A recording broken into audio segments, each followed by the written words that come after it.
What's up? Hello. What's going on? Howdy.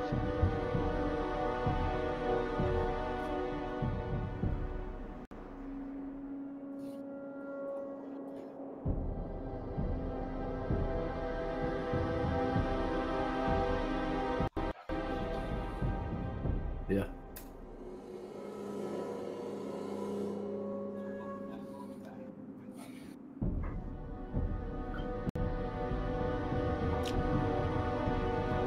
What's up, guys? Hey man, hi. What's good?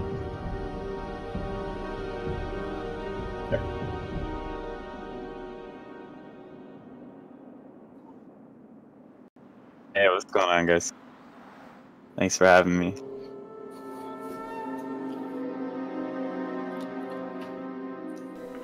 Oh no. All right, well I might have to start that again. All right, guys, welcome. Thanks for tuning in. This is the fourth PvP panel. So I'm joined by the homies again. We'll do another quick shout out, another quick round. Taka, what's up, man? How you doing? What's up, guys? What's up? Sorrana in the house. Hey. Hi. We got Tmugsy. What's going on, guys? There he goes. There he goes. And Lesstorr. Lesstorr, how you doing today, Lesstorr? Hey, everybody. Thanks for having me. So thanks for hanging out today, guys. We got a good show for you. Got some interesting topics to discuss. I thought since we got a newcomer in here, we'd maybe start off with Lesstorr. You could you're young, dude. You're young. 19 years young. You're a spring chicken. Maybe you can give us a little rundown of your backstory, how you got into WoW really quick, and just tell the people who you are. And what class you play, of course. So I was like, you know, WoW came out when I was like 4, 5, 6 years old. And I always watched my dad play vanilla, BC, Wrath of the Lich King. I love watching him raid, so I would just sit in his office. And I played a little bit myself, but I was super young. Tried Legion, didn't really like it that much. Found this private server. I started playing here after the Elysium restart. And I've been playing here ever since on my Paladin main. Best. Nice, yeah. Good to have you, man. Good to have you. So let's go over to this presentation here. We got some good talking points lined up today. So maybe Taka, you wanna lead us off with the first one on Horde or Alliance? Well, I mean, I always played Alliance, right? But I figured that the rules are made to be broken. All right. So when Classic hits, yeah, probably Horde. Going Horde? Yeah. But yeah. I'm going Horde as well for sure. Horde master faction. But I'm assuming Sorrana's going Alliance again, right? I've not finally decided, to be honest. It's hard. I usually follow my friends. Wherever most of them go, then I'll follow. So what would you main if you were playing Horde, and what would you main if you were playing Alliance? Well, both factions have rogues, so easy decision. I mean, would you be going out as far as race though? As race, I'm thinking. Oh, race. Race is such a hard question. On Horde, it will be Orc, I think. Yes, I know that the undead rogues are pretty. Like a majority of people would choose undead. But I still think that you will get more stunned than you will get feared, and kinda on this private servers at least it's really broken, the orc racial with all the stun resist, and yeah, I think it's way better than the fear thingy. We were talking about this the other day too. The thing with the stun resist is you can't really play around it, right? So it's such a potential, you know, spanner in the works when it comes to the flow. Yeah. And what about for Alliance? RNG.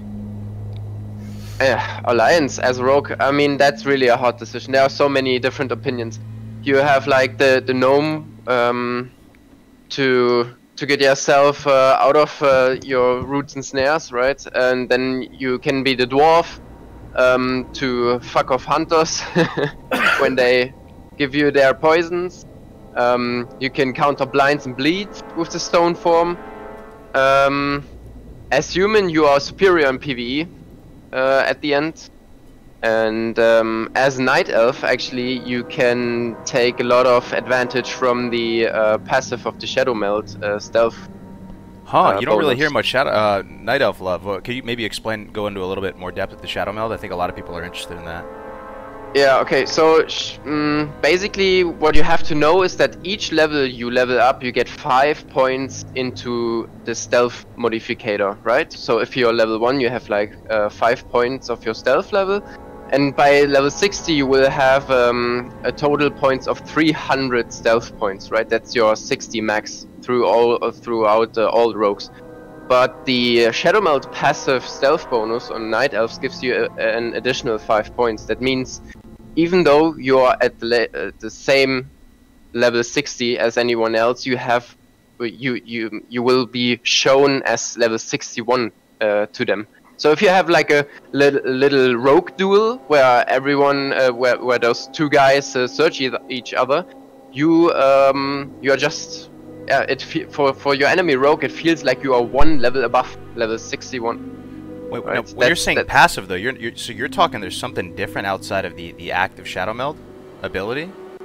Yeah, exactly. Even the tooltips in Classic tells you that if you are a druid or a rogue, the Shadow Meld is not only the active spell you can drag in your boss. It also has a passive stealth modificator for your stealth ability.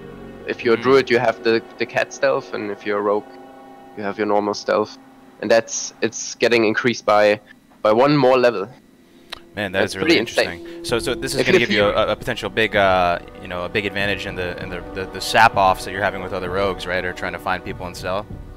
Yeah, not even that. But if you go really deep into it, with most of the PvP specs, you take some points in Master of Deception as a rogue, which increases your stealth level again.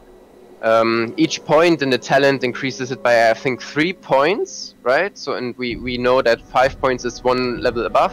So you can put into, I think, 5 in total. And if you just do the math, you are basically able to get the same stealth level like all the other rogues while saving 2 talent points into Master of Deception. And while, I mean, you just have 2 more talent points to spend somewhere else, right? And that's pretty OP in that point. So if you don't want to be top of PvE DPS lists after your ranking, and you want to choose Night Elf, then you have like 2 more talent points in your PvP spec to hand out. That's really, man, dude, that's really interesting. So, so it seems like there's a lot more options that maybe people might initially consider. A lot of people just say it's, go human, go human, go human. So that's interesting, man. Thanks for sharing that. So Lesstorr, are you going Pally again? Yeah, I mean, I'm a little biased here, so it would be hard for me to pick any kind of horde. Yeah, human and Paladin. Well, I'm probably gonna do human a little bit for the RP, and a little bit because I'm a raider. I like going red every once in a while, but I know a lot of really smart paladins out there who would pick dwarf on a PvP server. They'd be pretty smart to do so. Right, okay. Interesting. And Tmugsy, you going horde mage again? Yeah, 100%. I don't know if I'm doing Undead or Troll yet. I know I kick myself in the ass a lot when dealing with priest and warriors, and I can't break that fear. I have to waste a block on it. It's obviously very frustrating, but it's just you can't compare the PvE damage. And then berserking is also, it can be super useful in duels as well. Like if I'm dueling a rogue and he'll end up in the eviscerate and I take a good amount of damage, I pop berserking. I can get a really fast poly off before he can like run in and kick. I mean, it's hard to choose. They're both really good. Definitely Undead has the edge in PvP for sure, but Troll has just like the versatility between being absolutely fucking amazing in PvE and then it's still decent in PvP, right? Like it's not terrible. Okay. But it's hard to choose. We'll see. I'm pretty well known as the Troll mage, so I'm probably gonna stick with Troll. But we'll see. Yeah, dude, gotta love the trolls. Gotta love the trolls. I myself, I'm probably gonna go Orc Hunter, just like my original vanilla WoW character. So that's it for my best decision. They just look so Hunter. cool too, man. They look amazing. You're so annoying. Yeah. Oh man. Okay, so now we figured that out. So yeah, classes and races, horde or alliance. Maybe we can, before we move on, one last one last point. When it comes to Horde versus Alliance, this is something I was talking about. Do you see any cultural differences towards how Horde or Alliance function in PvP? It's kind of, I don't know, maybe it's just so subjective and based on your own experience in servers, but you know, people start going off saying like, oh, you know, Alliance never help each other out in the open world, or Horde are more aggressive. Have you guys noticed over all your years playing WoW any cultural differences towards how the different factions act in PvP, or is it, you know, about the same? I would say that Horde usually, in my experience, they dominate battlegrounds more than Alliance. I don't know if anyone else has that experience, but that was my first thought as well. So when I started on Nostalrius, I really had the imagination that Horde is like only PvPers, right? They always go hardcore, and it was kinda like that. But with all the following private servers, the people mixed on the factions. They just tried out the other faction and back and forth and so on. So it was kind of mixed again, and then everything balanced out. So it was never one-sided. Yeah, there's really good PvP ratios on both sides. I think a lot of people who play Horde are more PvP influenced. I mean, the stun resist on Orc is fucking huge. It's so good. Then you have Undead where you're like unfearable. I mean, there's just so many like amazing PvP ratios, but they're also really great PvP ratios on Alliance too. Like, obviously Gnome is super good for Mage, Dwarf is good for Priest, Rogue, like Hunter, it's really fucking good. You know, you can go. You can basically play any race and class and make it work for PvP and PvE. Honestly, like you have small advantages, but you know, those only really matter in the top like echelon of gameplay. I think there's no real difference as time goes on between the two sides. I think maybe back in the day there was more of a difference, like there was more RP. That's just such a beautiful thing to me, man. That's such a beautiful thing that they made the game so long ago, and they may have not had, I don't know, they may or may not have had some ultimate vision to see how the game would pan out, but even 15 years freaking later, at the highest end of gameplay, there's still no clear, decisive, 100%, you know, best faction or anything like that, and like you said, you can kind of make anything work. That's one of the coolest aspects of vanilla to me. Now, I've been talking to the Discord the past week with some people, and the general feeling, the general impression I was getting from people, this may or may not be reflective of the masses' opinion, but a lot of people were saying that, you know, early into a server, Alliance is going to have an advantage in world PvP and stuff over Horde, and then later on, once more gear becomes available, Horde tend to have an edge over Alliance. Is that complete BS, like you said? Is there any sort of truth to that to unpack, or? I'll jump in there. Fuck yeah, I think Alliance definitely have an advantage. Paladins, man, 100%. I know you went off on the Paladins, yeah. Freedom, bops, all that is like, yeah, they have a huge advantage in my opinion. I mean, but like obviously as the game progresses, better gear, Wind Fury takes off more. Dude, it's just like so fucking like the difference between Shamans and Paladins. Shamans just have to be so much better than Paladins. Like you just have to be better at the game. Like you have to make sure that your totems are in LOS. Like you have to make sure you're putting your totems down every time. You have to make sure that you're moving your totems or you're gonna wipe the raid. Like it just takes way more skill to play a Shaman than it does to play a Paladin, and they're pretty equivalent. I mean, Shaman does take off more than a Paladin later in the game, but Paladin is just such an easy class to play. Like I don't want to be rude, but like any brain dead player can really play a Paladin. To be honest, shots fired. PvP or PvE. I was watching the 2005 BlizzCon thing, you know, when they explained the classes and shit like that, and I mean the explanation they have for each class, and once they get to Paladins, is that, you know, we wanted a class that didn't have too many buttons for you to push. Too many buttons for you to push. Yeah, wow. I mean that's the. Lesstor's like twitching out over there. No. no. I mean, sounds like VFA, man. Yeah. Well, you said I'm not gonna. Oh, go ahead. Sorry, Lesstor. Yeah, you have the best opinion. I'm not gonna argue. Like, you know, comparatively, I think I have, you know, you could probably heat map buttons that I touch while I play, and it's pretty low. But I think there's a lot of little nuances. I mean, just in terms of purely just Alliance versus Horde and World PvP, you can go back. You can watch all the progress videos of them storming BRM, and every single video starts with Paladin every paladin is assigned a mage. You bop that mage, and then right after that, every paladin is assigned a warrior, and you freedom that warrior, and then you all AOE and you win the fight. Like versus Horde, there's not much you can really do with an organized paladins and mages. So, but I would agree that paladins, just because of that, more than the gear in the early game, a lot of high-end raiders go alliance, so you get that dominance. Get that dominance in the early game, definitely. Okay. Now, this may sound like a stupid question too, because we're tying into world PvP and BG strength. But have you seen like pre-made Warsong Gulch or ABs that have been really successful with elemental shamans, or is that a meme? No, definitely, 100%. Yeah. Elemental shamans fucking run the game. Yep. Dude, they're amazing. Mm-hmm. Okay, so like one elemental shaman, like in both Warsong and Arathi, could be tier 1, totally viable. Oh yeah. Yeah. Okay. What is Especially their... Yeah, sorry, go ahead. Getting a PvP set, like, because they do really well. They can heal a little more. They're a little more versatile than paladins. They can DPS and heal a little bit more effectively, along with their bursts and everything.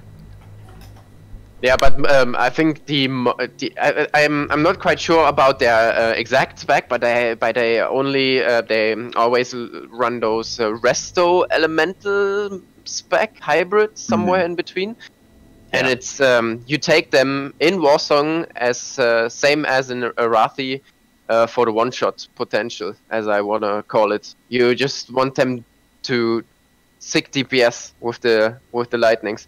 I mean, if you give them PI from your priest and maybe berserk buff and something, they just two-shot people and blow them up. It's so nice to have them.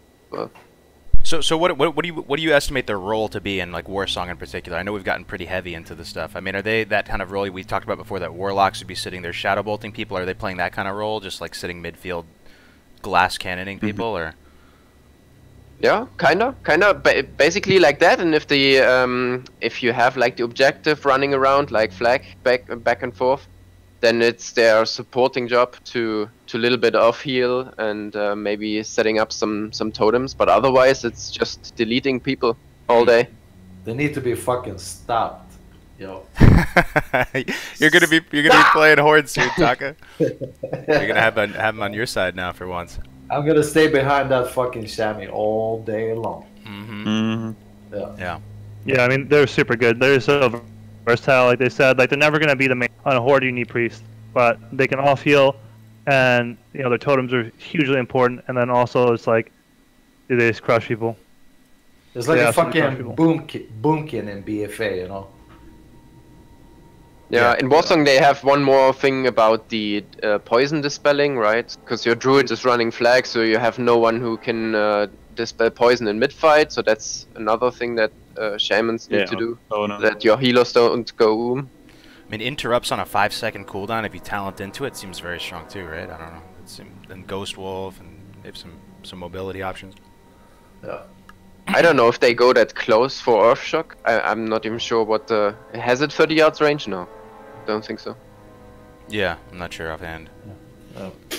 Yeah. I think it's pretty short. Rank range, 1 right? Frost Shock was like the meme back in real classic. Though everyone played it. We were talking about this before. Everyone played. There was like no elemental shamans back in OG, retail classic. It was mainly enhance, and kiting around with Frost Shock and stuff. It'll be interesting the second time round with classic to see how many elemental shamans we get. Yeah. Yeah, you see a lot of them on private servers. They'll get like the PvP set, which is really, really good, and then they'll get their 2.5. It's just so much stats and a lot of spell power, and there's, like they said, if you get some of the procs, and you're that even like semi-deep elemental, it's crazy. With Elemental Fury, your crits hit so hard. But now, just to transition a little bit, we're talking about world PvP and BG strength here. Do you think, with regard to the factions, when it comes to like the objectives in Arathi, or maybe the flow of running the flag in Warsong, is a Paladin or a Shaman going to offer anything specific to the faction that's going to give you a bit of an advantage? I mean, stuff like freedom with the Paladin. Do you think the BGs are favored in any one way, even slightly, whether it be Arathi or Warsong? In Warsong, I don't think as much, because it's more about organization than anything, and just timing your pushes. But in Arathi, you get some of those like bigger, like more consistent, like 6, 7, 8 person fights. I think that's where freedom really shines. Not in those huge open world scenarios, but specifically in those like medium-sized fights. Just being able to freedom a couple warriors, and because I mean, if you play any warrior main, if you run in, and even if you have like a pocket healer, you're just gonna get kited a lot. You're gonna get CC'd, and it's gonna be hard to kind of burst down those mages without a little bit of luck. So I think freedom does play super hard into there. And then shamans, if they get time to get set up with their totems, there's a surprising power spike on defense with shamans. Just one shaman and like one other person, if they play it right, yeah, with totems up, it can be a struggle. There's a lot of utility that goes into them that I don't think people really think about. A lot of times when I play, before even trying to fight the shaman, I'll just auto attack all the totems down because I know how important that is for them. Okay. Yeah. It's huge. Yeah, giving your FC another freedom when Fab is down, for example, it's a huge deal. But besides that, I don't know. Faction-wise, there's so much to it. I mean, if you don't only look at the classes, right? You have those 2 fences in Warsong for your druids, and some say the fence on Alliance is OP if you know the wall jumps, right? And some say the horde one is OP because you can just outmaneuver everyone if you are a good druid, because there's like no line of sight and stuff. So yeah, that's hard to say. Yeah. What if there's any faction that's superior in Warsong? I don't know. Well, speaking of Warsong, maybe Taka, you put together some great slides here. Maybe you can lead a little segment here on talking about Warsong and your philosophy on it. Yeah, I mean, we talked a lot about Warsong, and people sent me like 1,000, maybe 100,000 questions, the last week. Yeah. And I just wanted to answer you all, and people were mainly asking about, this 100% win strategy in Warsong. So I thought about it long and hard, and after contemplating with a couple of friends and some Blizzard employees, when Classic hits, I just prepared this next slide for you guys so you can, kind of prepare for, going rank 14. So, this is what the perfect setup would look like. 10x Demon Hunters. Yeah. Never lose. Never lose. Yeah. Yep. So that's it. So thank you guys, and I'll see you next Tuesday. That's it for this one, man. All right. Yeah. But I mean, we talked a lot about easy things, right? Regarding strategies and shit. And I mean, we went into something regarding, especially if you're a warrior or you're kind of like the frontal attack. It's a lot about the initial fight. I mean, try to make the other team do what you want to do. I mean, the best thing is to fight your fight, right? And if you're gonna kind of like do a full front collision, that means that you have to be stronger, pretty much. You have to have better gear, you have to have more HP, and just get lucky with the crits. Can you break down the general flow, like just the general flow? Best case scenario, you have a plan, the enemy team has a plan, you're buffing up, you're in the starting room, match starts, what are you hoping to happen as far as the flow? I'm looking here at your slide here. You're saying avoid full front collision. Like, is best case scenario, maybe you can break down the little groups, what they're doing, and if everything falls into place, how does an ideal Warsong go? So it's like most of the time as the alliance, right? Your druid is kind of following you off off the graveyard, or if you run straight through the. But I'm not sure if that's gonna work in classic. You kind of glitch through the gates, and your druid is kind of tagging along with you guys for a little bit. So it's really important for the horde team to realize that early game you can pretty much catch the alliance druid on a fucking mount, and if your alliance horde is probably hitting for the berserker hut and running a little bit behind and trying to get up the ramp. So you're splitting up into teams here? Yeah, and I would try to get a couple of people to stop the horde from continuing up the ramp, while some of the guys are either kind of charging middle of the horde team, right? Or if they can't split them in half, then kind of bait them, try to split them up, just get the warriors in combat, shit like that, so they can't charge, get the initial attack, and make sure that the mages are doing shit like just being annoying, and it's very important to get the warriors in combat before they can charge, because that's a really, really strong thing that'll give you rage and pretty much stun, and then they can fear, and the train. So you're trying to initiate on them rather than to get initiated on, right? Yeah, now, another thing, Sorrana, I know you play rogue, you play defense. Now, are you just chilling in the room? Like, are you going out there to engage at all midfield? Are you doing anything in particular? Are you maybe scouting out? What does the game look like from you, since you're playing more of a defensive role in the flag room? It's all about chilling. It's chilling, so you don't even move. You're chilling. As rogue, you just have to take care that someone of your team takes the boots and tunnel as they go out, so that the enemy druid won't get them. And I mean, if you are rich as fuck, you set up an alarm bot in the tunnel. Whoa, because that's alarm bot. Shit. Oh my god! Please explain that. That sounds awesome. Seen that before.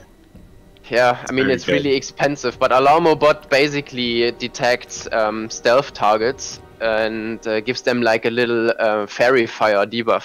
What? And it cannot be dispelled. And it's really sick. Yo! But it's only like 1 minute duration, and it's really expensive. But yeah, so if you're rich as fuck and you can get some of those bots and put them in front of the tunnel, maybe with your team, or someone of your team does it, then basically tunnel is locked off, so you can be pretty sure that the druid will enter on ramp somewhere, and then you can set yourself up as a rogue to just get him in stealth somewhere up there. That is the coolest fucking thing I've ever heard in my life, dude.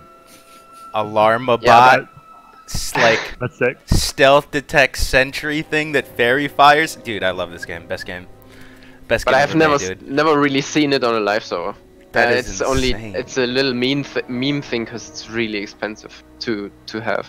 But I mean, if he's like active 1 minute, and if he dies, you can pick, you can reloot kinda some of the materials you used, so it's not that bad. But then he won't have time to do that. So, but basically, without the Alarmo-bot, you set up somewhere in balcony, right? You make sure your trinkets are equipped, your rocket helmet. You have everything you need, your poisons and stuff, and then you kinda try to predict where the druid is coming from. Your team can help you a lot with that, because if you have hunters or warlocks in midfield, they need that little macro that their pets are following, or attacking the druid as soon as they can see them in enemy frames or somewhere unstealthed.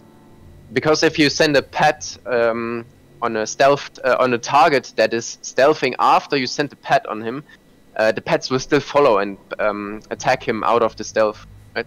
So only Vanish gets rid of that, and druids don't have Vanish, so they either have to kill the pets or he will never be able to stealth.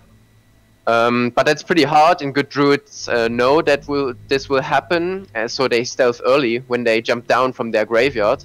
But that delays the druid incoming a lot, so that's a good thing. So your druid can be maybe faster with getting out the flag than the other druids even being able to pick it up.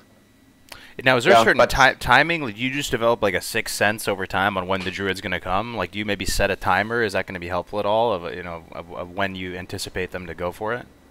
Well, perfect timer is hard to say, but if you have like the little mini map open with your shift click on your battleground menu, right on the mini map there, up there, and just have a little side look on your mini map where your druid is, because your druid is also trying to pick up the flag as fast as possible. Yeah. So when he's close to pick up their flag, the enemy druid will be somewhere close to pick up yours as well. So just keep it in mind. Okay. That is super interesting, dude. Freaking Alarmabot, dude. We got to make some Alarmabots. That is pretty dope, to be honest. I would love to see that like in a game. Yeah. Yeah, we had it on some PTR games with on the Steezy, so. Taka brought something up like a week or two ago, and he was talking about having the graveyard timer monitored. Yeah. Right. I mean, that seems super good, dude. How do you do that? You just fucking count, you know. I mean, you have a timer, right?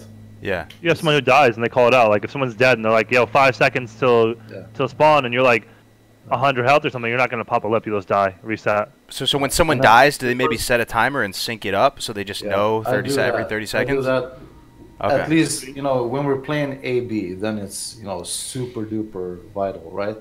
Yeah. Because then you have these big battles, so I make sure that I always have this timer going and just count. And I mean, if you're not running into a pre-made, I mean, who gives a shit? But as soon as you see there's a competition, I mean, you need to take everything. And does that factor into your decision making? Like you said, one of the worst things you can be, and one thing that you said you try and do is you try and get casters right? You just try and fuck with them and get them and leave them alone because they're fucking potatoes, right? Now, like, is it the type of thing where it factors into your decision making? Let's say you're trading with another pre-made, you're running out of resources, you see the spawn timers ticking down. Do you make that call and say, let's fucking wipe it and respawn? Is that something that happens a lot at all? I mean, you might not want to wipe everyone, but definitely some people. So you know, so you can still like keep your fence going, right? Mm-hmm. I mean, definitely everything is a strategy if it's working in your favor. You know what I mean? Yeah, you do it usually for your team. So when you are dead at the graveyard and you see it's like 5 seconds respawn timer, then you just give a little call in the Discord, like 5 seconds till respawn, and everyone who's like low mana, low health just gets themselves killed to respawn with full of both. Oh, okay. It's actually a good thing to do. It's a good thing to do. Or do. even if you're a rogue, like you have sometimes you have those situations when the enemy druid got your flag out and is now in defense, and let's say they made that flag cap, or you brought it back or something else, and you have to go back to defense real quick, right? And the best thing to get there is just to being killed. So just get yourself killed and get free teleport back. Pretty easy. It's faster than running, even on mount. Yeah. So when it comes to pre-made versus pre-made, it seems like its own beast. But Taka mentioned, you know, if you're going up against, if it's a non-pre-made or something, you know, 9 times out of 10 you're probably just gonna roll them, right? Like, what is, and at that point it's maybe just an efficiency thing. You're just trying to get it done as fast as possible. What is like the fastest way to 5 cap an AB? Do you guys have an opinion on that? A certain strategy? So it's just, you know, it's not a pre-made, they're disorganized, you're just trying to close it out ASAP. Yeah, you have to set up your pre-made like that. You have to assign someone, or you do it before the game. You just say if it's pugs, then this guy is and this guy is running straight to farm as an alliance right now. So and usually against pugs you don't keep anchors at the bases. You just send them to their base to cap it over, and then you go with everything you have to farm to get it really quick. Because if it caps over once, then they can respawn on that base, and that's the worst you can get. So you have to get the base before it caps over for the horde. Okay, okay. I guess you have to get the base before the cap's over, right? Because there's that little that interim window, right? That interim time. So You just send like 5 paladins straight ahead. 5 Lesstorrs. Just get the fucking caps, boy. so when you say anchors, for those of you guys those are the dudes that are chilling at the objectives and they're spinning the flag, right? You're saying on a pre-made, there's no need to do that, right? Because you're likely gonna roll them. That's guys that weigh more than 100 kilos. Yeah, okay. And the Torrent druids. The Torrent. Yeah, you basically go full risk, full out, because your hunter is eagle eyeing at the beginning anyway, even against pugs, and he will most likely say like if they open the player tab in the battleground and they see like 10 helmets, right, from level 12 on, most of them will go AFK anyway because they don't have any reason to fight. So your hunter will be like 1 gold mine, 2 BS, rest AFK, and then everyone is just capping that base they are assigned to and rush to farm. That's so crazy. We talked about this before. That's amazing. So when you have a really badass pre-made and you have a reputation for tearing shit up, people don't even try, dude. They just tap 100%, out. yeah. They just tap out. It's faster. It's more honor just to lose. If you're losing a game, if you're like 2 to 3 capped and it's close, it's faster to just lose, especially with pre-mates. If you just lose, you get in another game, it's more honor to win. Yeah. No, that's interesting. Most of the time you get to chase people inside the buildings, you know. People fucking stealthing and trying to hide behind chairs and shit. It's like you call the hunters, right? And just like, come on, man, fuck stables, just come on and kill some shit. And the hunter's like, yeah. Yeah, that's nice. Okay, so when you're at the okay, so let's talk about what type of stuff happens before the battleground opens. This is something I don't think we've ever talked on, and maybe there's not a lot here to unpack. I'm not sure, but like you said, as soon as you load into that BG, you're checking who you're up against, right? You're checking if it's a pre-made, you're checking who it is, what the composition is like. Is there any decision making that goes on at this stage? You know, affecting strategy or something like that, maybe with regard to the enemy team's composition. Most of the times, it's like a toilet break. People running for their lives to. Okay. Fair enough. Yeah, but yet usually you just decide between puck and pre-made because you have those groups assigned and everyone knows basically their role. You just before the game you set them up, and you tell them. When we're facing a pre-made, you go there and there and there and there. You have those squads for the 3 cap, basically. And if it's a park, you have the assignments for fast 5 cap. And even if it's a pre-made you won a lot of times, you switch over to the 5 cap strategy, because that's how you effectively farm most honor per hour, because AB is like 1 minute shorter. Also, yeah. Perfect AB is 1 minute, around 1 minute shorter than perfect Warsong. So even if you don't have any bonus weekends going, you always want to go AB with your pre-made. One thing is that you can get 5 more people into the group, which is really good to keep the brackets alive. And second is that you will just get more honor per hour by rolling over them. So yeah, that's basically what you decide.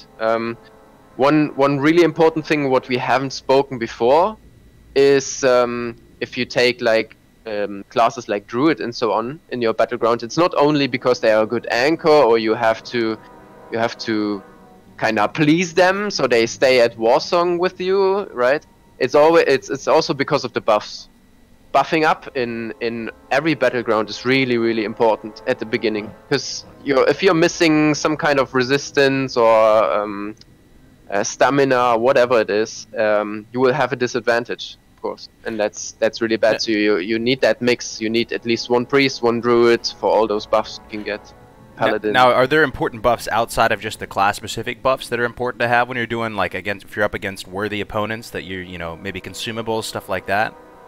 Yeah, I mean in later patch, like some people when they are like in the devil sauce stuff, yeah, you can flask, of course. If you're really rich as fuck, you can flask. And on later patches with the CG release, you can use those CG flasks. They are a lot cheaper, yeah, the Zansas, and they are yeah, a little bit weaker, but they are for 2 hours until I think 1.11 patch, and after that they are one-time use, so you will lose them when you die. Yeah, the that's CG buff basically- and the Zanza last through death for a while, but not always. Not always. Yeah.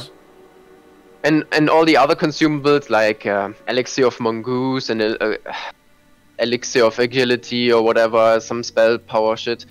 I mean, if you have it, you can use it, but you will lose it on death. So it's generally not worth if you take those. You can for once the ZG patch comes out too, you can throw on oils for casters and like sharpening stones or stuff like that. Those last through death, obviously. Yeah, but true. again, that's like super try hard stuff, and usually by then, some of the hardcore PvP scene is already established. So it's more for that really early rank 14 grinds through MC and Blackwing Lair.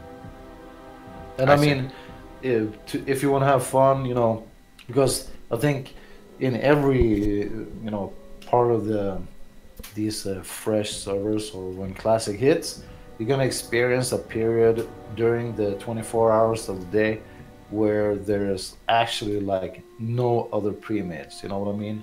Mm-hmm. So this is kind of when you can have fun. You can use elixirs or whatever for 1 hour and just have some fun, get some fucking insane crits, and get an Onyxia buff, or I don't know, but yeah, it's important to have fun as well, right? Because like we talked about before, this is a like 3 months long grind. Mm-hmm. If you're gonna have, it's gonna be the worst time of your life for 3 months. It's not gonna be worth it. But I mean, just take care of those little moments, and make sure you have a leader that'll give you a couple of laughs during this marathon. It's true. Like with all things in life, if you go super try hard mode and burn out, what's the point, right? You gotta find that balance of having some fun, some comic relief, to be able to sustainably do it for weeks in and weeks out. Now, is there an optimal time to queue in your experience? Are you queuing just in the wee hours of the premade? Are you trying to queue when there's the most amount of people in there? Just generally, this may or may not be useful for a real classic, but are you trying to queue into people when there's the most amount of people on to try and maybe get a diversity of people that aren't premades, or what do you guys think about that?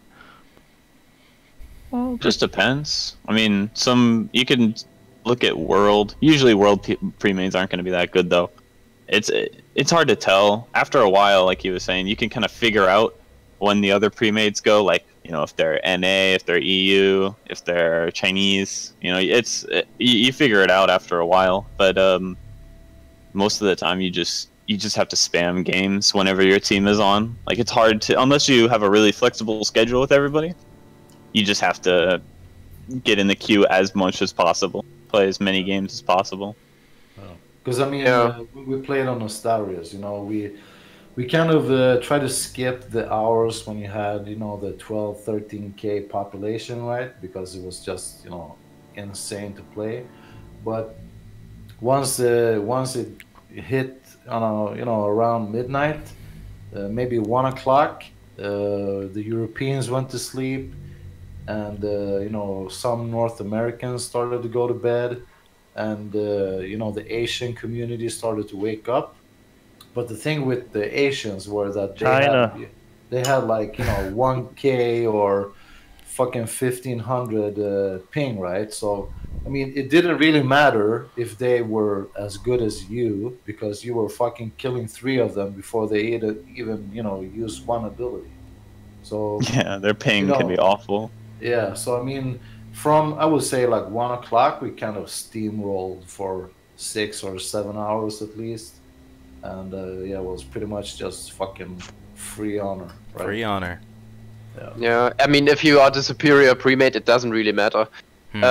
It's only that one thing.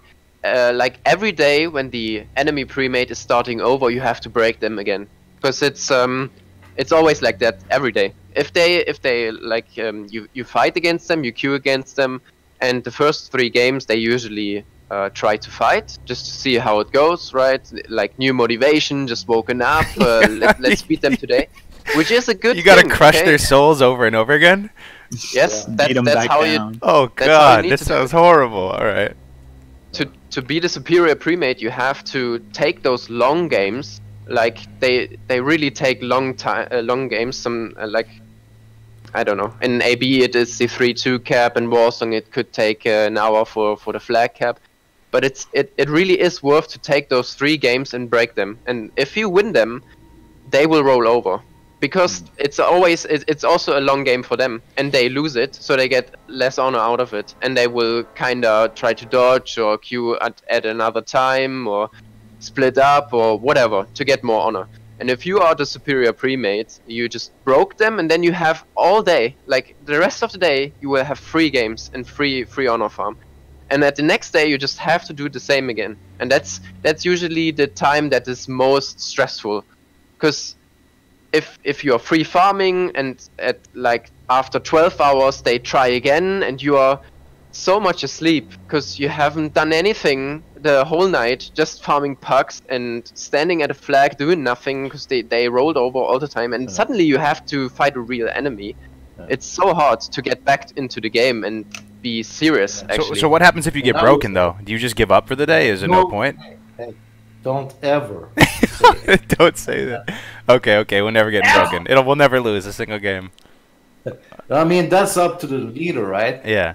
Your raid leader is supposed to fucking keep you focused. And when that guy see that, okay, so it's getting around this hour, get people to focus up, get them hyped, have fun, and just, because you can't. I've seen a lot of pre-made guys, they kind of like just, tell people what to do, and then you win, and for 5-6 hours, you win everything. People are just talking about fucking life and whatever. And then after 6 hours, they face a pre-made, and suddenly they fucking three cap your bases, and you're like, "What the fuck are you guys doing?" Yeah. You can't start telling people what they're supposed to be doing when you already lost, and calling people names and whatever, because that's not a good leader. That's just, I mean, you're not a leader if you think that people can do what you're thinking, you know what I mean? So, so how do you assess if you do lose, Taka? How do you figure out what's going wrong? How do you fix issues? I mean, you can't be everywhere at once, right? I mean, yeah, but I mean, it's easy to understand what the other team is trying to do, right?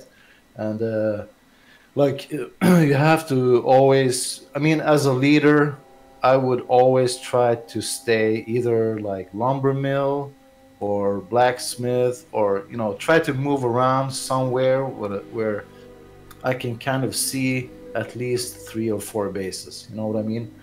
And kind of try to figure out what they're doing and try to fool them.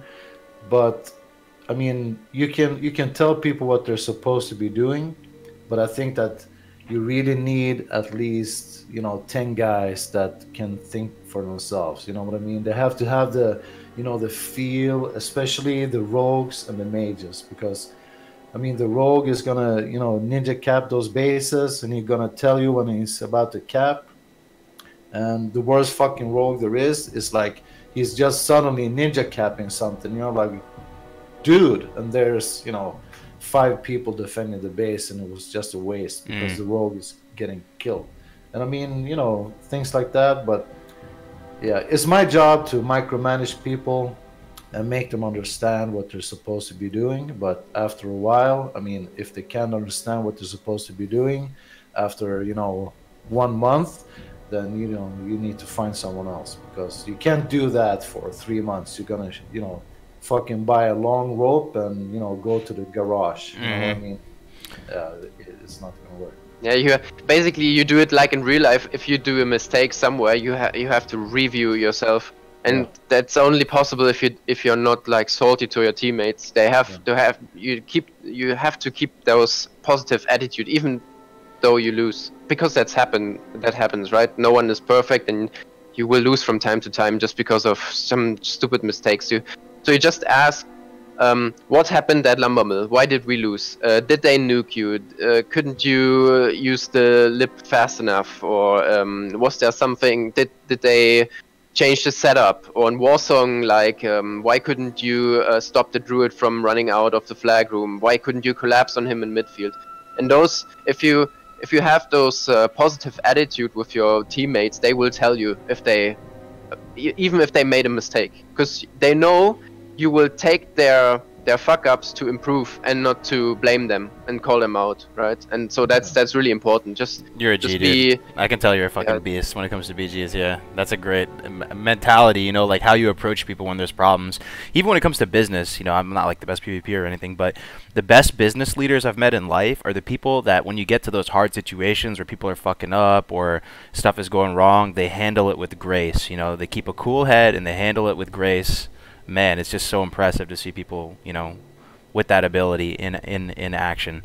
Now, do you guys have in your mind like who the best pre-made you've ever come across is? Was there some, you know, is there some pre-made that just had your card and they were just unstoppable? And you know, is there anything that comes to mind as far as a pre-made that was maybe better than the ones that you were running? And you know, what about that pre-made, if it does exist, it made them so successful? Well, we lost a lot against Castle Cleave. There was a pre-made on Nost with so many people I ranked on Lightbringer together because they were such good players. So I was tended to play with them. So there was no hate or something, but they were at the start they were far better than us because they had like 2 hunters, I think 2 priests, 2 warlocks even. Wow. And it was just insane because you couldn't even cross midfield. You just died because of all the dots and peel they threw at you. And they had a really good druid running as well. It was 2-0 at that moment. I remember all of those names, like the hunters like Zikov, Risrularin, right? And we had like Rumba as warlocks against us and so on. So that were really good people we played against, and we lost a lot against them, a lot. You remember that, Lester? And I recognize the name, yeah. Yeah. Warlock. Cool. Yeah, and yeah, so we tried to improve every time, and then there was days where we couldn't beat them at all, and from like we just got closer every time to win. We lost every game with without any flags at the beginning, and then we had 1 cap the next game, and then we had games with 2 caps, and then we won in between all the losses and so on. So we got step by step we went further to winning. But those guys were the hardest pre-mates I faced in my life. Wow. And That was when Nost restarted, right? I don't know if that was. I think so, because I think that I did not play against those guys. Yeah, possible. Can be true. Yeah, I was ranked 13 when we went against them. Yeah. 12, right? When Nost shut down. Yeah. That was hardcore, and that drained my nerves. To be honest, it was hard time. But eventually I mean, even though those people have to sleep, so they had to switch off people, and they didn't have their perfect comp anymore, and then everything fell together, right? Their nice caster cleave wasn't the caster cleave anymore, so we won all games in that period of time when like 1 or 2 key players were just missing in that element, and then we figured out who those key players are and how we can play around them or counter them. So we optimized our rooster to play against them. Everything falls back to my theories. Which theory? Find the key players and fucking wreck them. Find the key players and wreck them. Okay. Yeah, true. Yeah. Big brain. But they were also like really good. And I ranked so many times after that with those players at the same faction, and I know why they are so good. Because it's just why they know how it works. They're just amazing mechanically, game sense, everything. Was there? Yes, you don't have to talk much with them. It's just a little bit of tactic here and there, but they just know what to do. You don't have to micromanage them. They know everything by themselves. So nice. Did they have an elemental shaman to ask, or was it no? You said caster cleave. They did. They had elemental shamans. Yeah. Oh, dude, that's sweet, dude. That sounds so fun. That caster cleave. Man, I want to run that come classic, dude. How about you, Tmugs? You have any difficult pre-mades you went up against? I've never been a big BGer, to be honest, but like You know, I don't know. Like you go against apes or any like notoriety, like any premade that has a good set of players is gonna do. They're gonna wreak havoc, right? And like when you're talking about private servers, you're gonna have a few premades, 1 to 2 on each side, that are just gonna dominate everyone else. You know. Mm-hmm. I don't know exactly if the comp is really that important. It's more or less the player's skill. Like, you know, if you have amazing warriors with amazing dispels and they know how to position themselves and they know how to prioritize targets and things like that, it's gonna be nasty. You know. I just think it comes down to, I think the biggest thing with vanilla WoW is what I keep telling my guild as well, is the more time you have to play together, the less you're talking, the less you're calling things out. You already know things are happening. Like, I try to make examples like when you're in a BG and you're with a player you already know well and you guys have done this 100 times, you don't have to call out for certain things. You're not going to have to call out for, oh, I need this dispel. It's already going to happen, or a decurse, or whatever it is. You know, if they have a warlock whose cursed tongue is like every healer, the mage is already going to be on top of that. He's going to be decursing. There should be no call out. Like, there's so much time saved when there's no verbal communication and things are just done naturally. And you can save the verbal communication for new things that occur, especially like strategical things as well too. Like, what the direction of the druid's going, like what's happening with that druid, what's happening with the flag carrier, where's our flag? Like, we shouldn't have to be calling out like little small details, you know? Like, I need Wind Fury, I need this or that. Like, those things come with time and practice and just having, you know, that connection with the players around you. And I think that's the most important thing when it comes to pre-mades, PvE, anything really. And you're more experienced in the PvP side when it comes to, you know, world PvP and stuff, right? Yeah, well, I'm all that world. I'm all that world PvP. Devilsaur Mafia and all that, right? So yeah. When it comes to running the zone or whatever, is there any strategy that comes to mind? Any like kind of interesting teachings that you've learned? Yeah. I mean, it depends. What side you're on? Are you on the big mafia holding it, or are you on the mafia attacking it? Right? Like, there's always like the multiple groups, right? There's like who's attacking, who's defending. Let's say you're defending it. So if you're defending it, okay, it's actually a lot harder to defend it than attacking it, obviously. When it comes to defending, it's all about showing power. To be honest, like you want to discourage like people from coming to contest. You know, a lot of times, you know, if you have a good sized mafia, you can extend that power really, you know, and show people like, hey, we don't want you down here. Don't come down here. You're gonna regret it. And things like camping the graveyard. There's scenarios where, you know, we'll camp a player. You know, if he's someone who's really pissed a lot of people off, we'll camp him for 2-3 hours.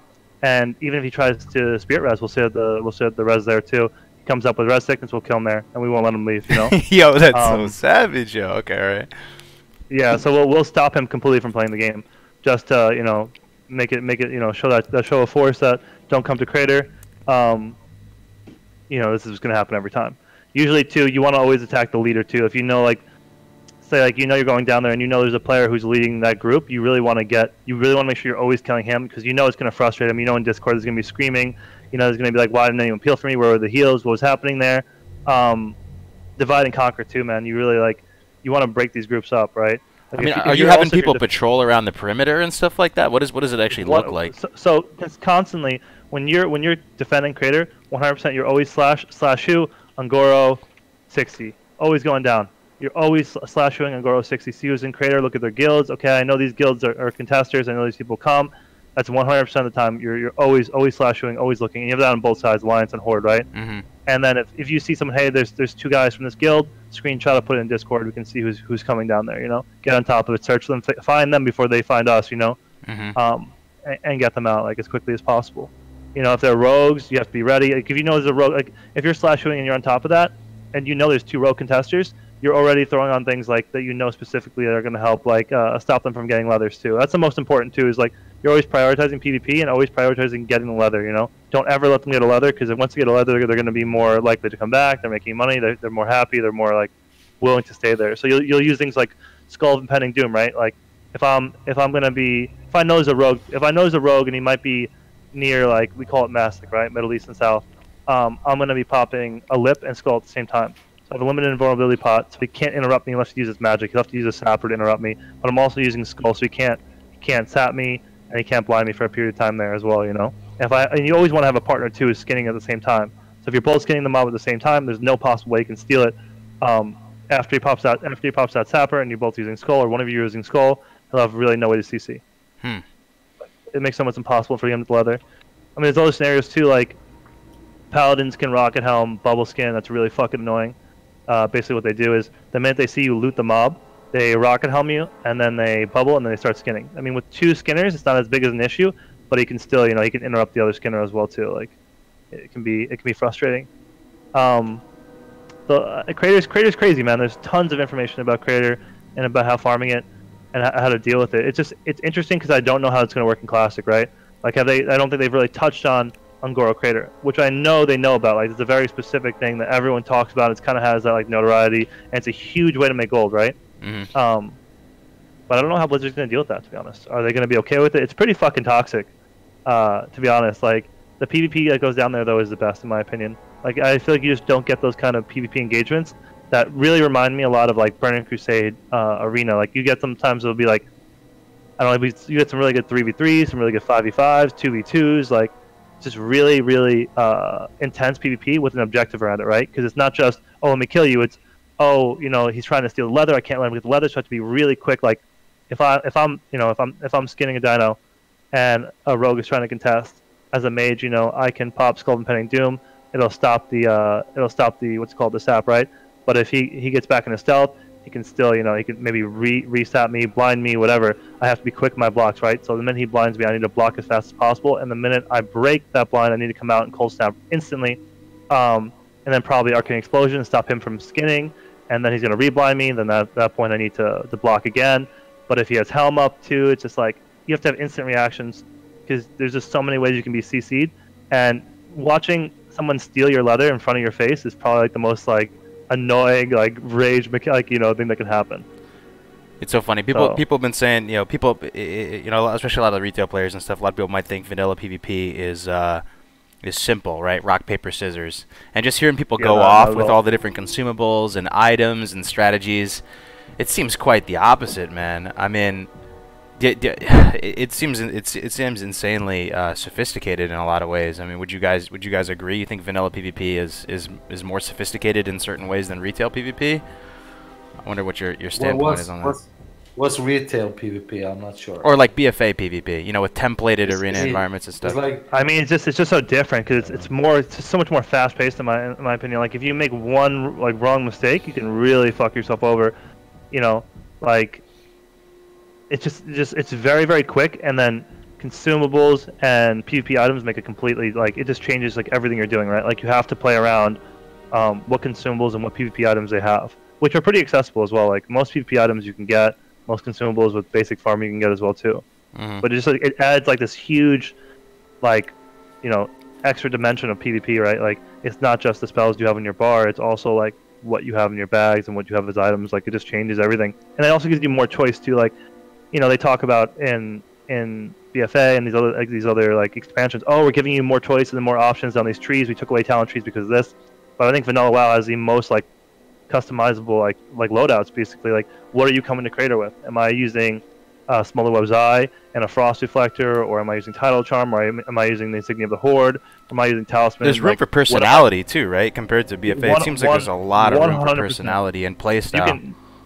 You can fully change your load up. Like, are you using like the fucking the offhand from Onyxia, the Cornerstone Grimoire? Mm-hmm. Are you using the Furbog pouch? Are you using Skull? Like, what do you have equipped with you for this engagement? Like, you can change your loadouts. Like, you can really, really give yourself some personality with your character and how you PvP and what you're doing, and you can change it based on the class you're fighting against or who you're going to be dealing with. Like, that's why I love Lesstorr, what do you roll around with out in the open world, Lesstorr, as a paladin?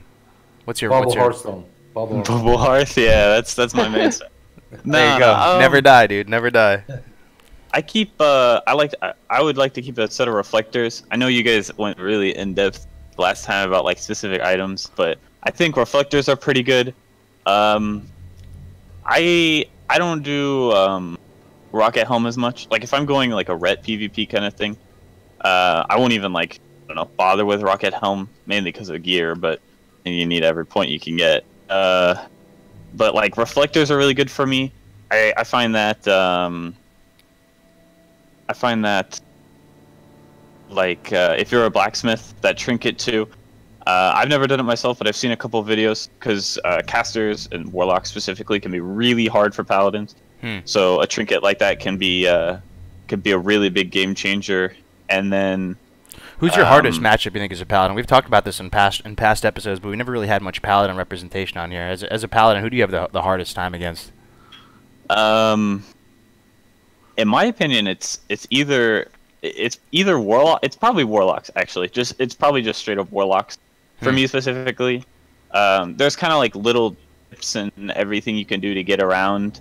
Like I know Warlocks and Hunters have a lot of similarities, but Hunters you can usually judge light on their pet. That helps with survivability when you get line of sight and they send your pet on you. But with Warlocks, it's a little bit different because they don't use their pet in the same way that Hunters do. And I know a lot of guys have problems with mages. I think mages aren't as bad. If you have, again, you know, everything goes down to if you have this or if you have that. Like if you have Repentance in the ret tree, mages become a little bit easier. You can stun, then they blink, and then you Repentance.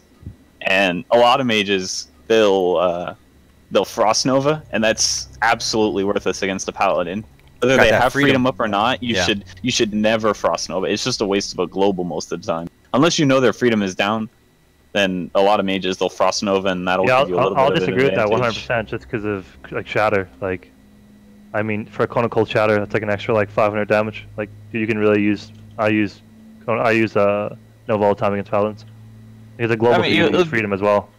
Yeah, like in terms of like damage, I guess you could add it. But if you're gonna freedom my Nova, I'm just gonna sheep you. I'll let you sit to that sheep, and then I'll just open up on you and shatter you.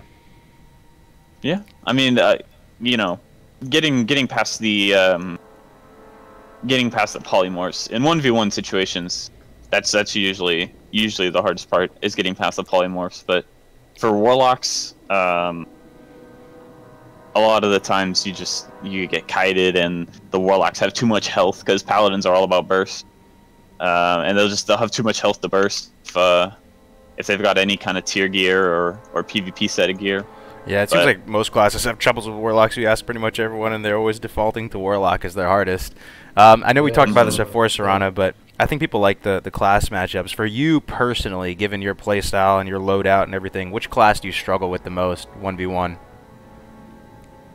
Yeah, Soul Link Warlock. Like Warlock in specifically has a really high skill cap. If you have a expert player on a Warlock, then it's really hard to beat them as any class.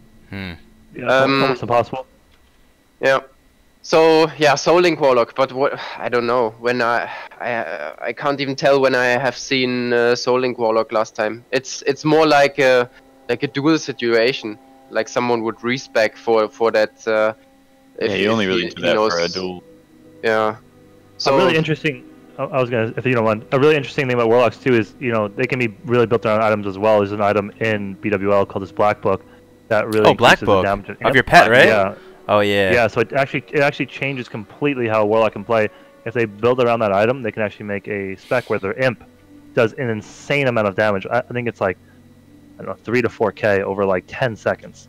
Absolutely rips people and has crazy pushback. The imp is just casting fireballs like every 0.5 seconds or something ridiculous. And it's a really, really interesting spec and like way to play the game. Like I see Final Flash do it some oftentimes. I've seen Zod just got the Black Book. He's been doing it. It's a really like cool way to play Warlock, and it makes it really easy for 2v1s because you can just rip someone down super quickly. And then fear the other person, and then deal with them in a 1v1 situation. It's a trinket, right? Yeah. Yeah.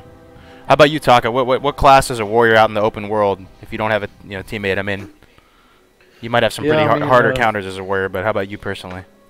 Well, I mean, I think that most people hate fucking Warlocks, so I thought that I'm gonna give you some big ass secrets how to beat the Warlock, whatever spec they have. So this is kind of... Oh, you got muted, bro.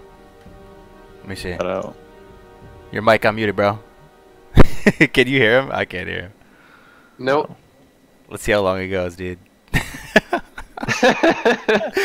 Poor Taka. I like the hand gestures, though. He's going hard. He's going hard. Sorrana, I've been trying to find you in World, and I tried to kill you. That's how you kill Warlocks in every spec. Oh, it was an intentional mute. Oh, I got you. It's so obvious. Oh, thank you for sharing the pro tips, man. Thank you. No problem. No problem. Oh man. Wait, did we face each other in Warcraft? Yeah, I saw you in Badlands. I tried to chase after you, and then I ended up getting I ended up getting sapped, and Sorrana did kill me. I was pretty sad. Oh, wreck, dude, wreck. That's Yeah, funny. I do want that 1v1 though, because Rogue Mage is my favorite duel. Yeah, same. I- That's really fun. It's always fun, and the outcome is so unpredictable. It's so nice every time. I didn't think you realized it was me because I tried to I helmed you to stop you on your mount, and I was like, all right, let's duel. And then you just opened up, and I was like, oh fuck. Okay. I thought you realized. I was like, oh, That's funny, guess dude. not. That's funny, man. How goes the streaming, by the way, Sorrana? Have you been streaming a bit more? People have been saying they've been tuning in. Yes, some people asked me actually after our nice workshops here if I could actually show what I'm talking about here. And since I'm not ranking on Northdale, it's pretty hard to show premade situations, if the synergy between the teams. But as a rogue, you have most likely those solo things to do anyway, like you anchor a base, or you ninja cap a base, or you defend in Warsong solo, and that's you can still show most of those stuff in PUC games, and I tried to do that. And some people tuned in and appreciate what I do. It seems so.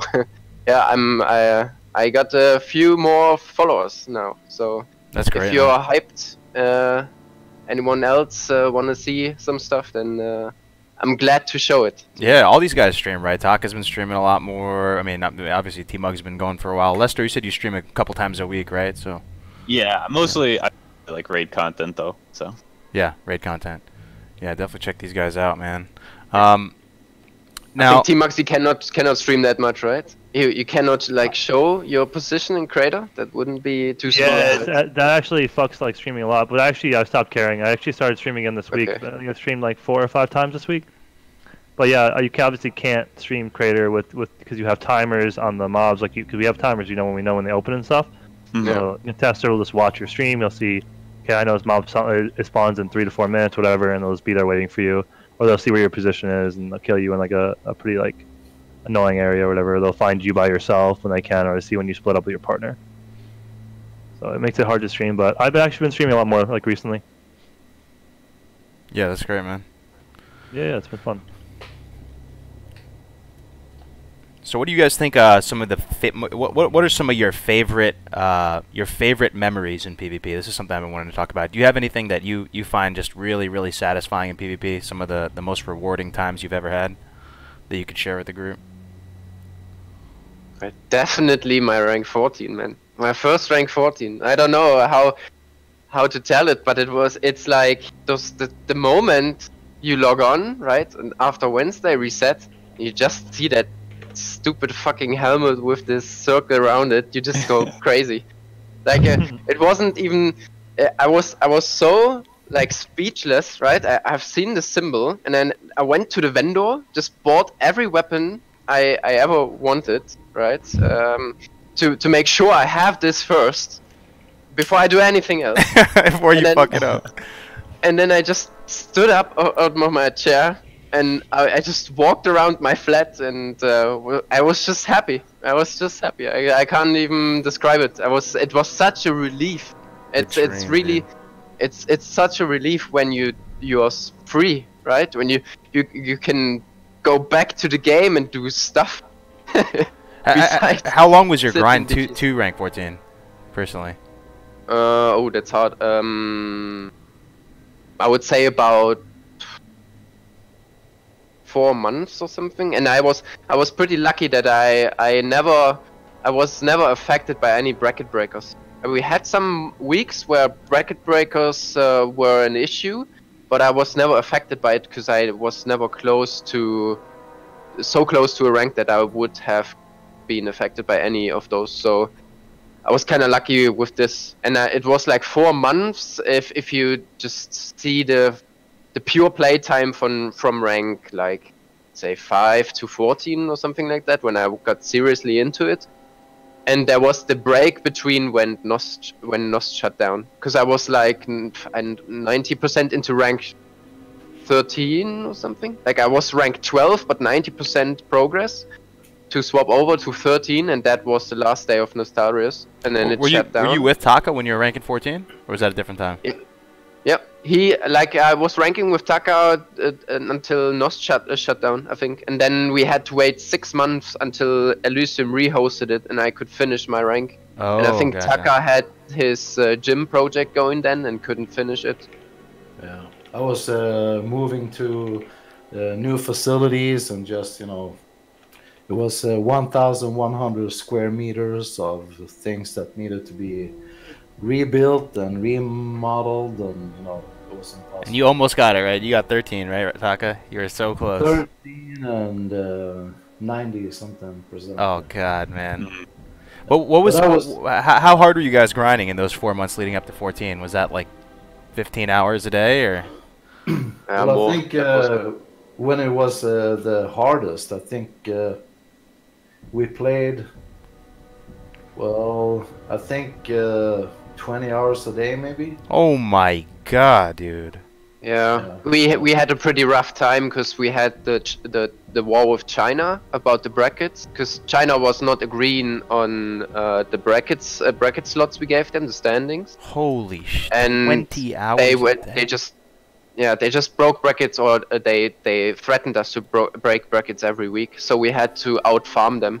And it's pretty hard to outfarm people who count share, and on Nostalris that was actually a thing. They couldn't track it down if you account share. You could track it if it's different IP, right? But if the guy on the computer swaps, you will never notice. So they had just a rotation, like a shift going on, where like 4 people played the same account like 24 hours. Oh my God. And they never got banned. And we had to outfarm them. So we had weeks where we got close to 2 million in Warsong at Honor. Holy And you cannot do that without... 20 hours a day, guys. So you're sleeping like 3 hours, 1 hour to handle hygiene and shit, and then you're just going all day. Most likely you had like a sleep window of like 4 hours. Oh my God. If you were lucky, So you had 6. let me just say one thing to all the guys talking about there's no way that you can farm rank 14. I know a lot of people from Europe, at least, even if I think they're toxic motherfuckers, they still played and they capped at fucking 2.1 million honor some weeks. Let me just say that hats off to you fucking guys, and to the people that says it's not possible to humanly do this. No, it's not possible for you, okay? That's the problem. So just because you can't do something, don't fucking go around and tell that it's not possible for everyone else, because that's not the same thing. All right. Yeah. So just respect whatever other people grinded and realize that it's actually possible. That seems to me like, from the outside looking in, probably the hardest vanilla rite of passage. Would you guys agree? I mean, getting rank 14, it almost feels more impressive than anything else you could possibly do in vanilla. At least, I don't know.